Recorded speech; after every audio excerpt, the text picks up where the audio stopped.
Hey guys, so for this video, I'm going to show you how you can set the working hours here in Google Calendar. So first, over here at the top right, where it says month, you just want to make sure that you are on month, and then just click on create over here at the left, then click on event, and then you want to add the title, choose working hours, and then you just want to go ahead and set the time of what your working hours is. For example, the usual 9 to 5. And then you want to click on the does not repeat, then click on custom, and then you just want to choose the day over here where your working hours is.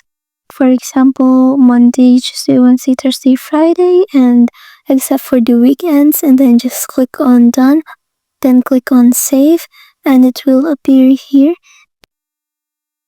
And then if I click on week, you will see that my working hours appears here at the time blocks on the days of my work days.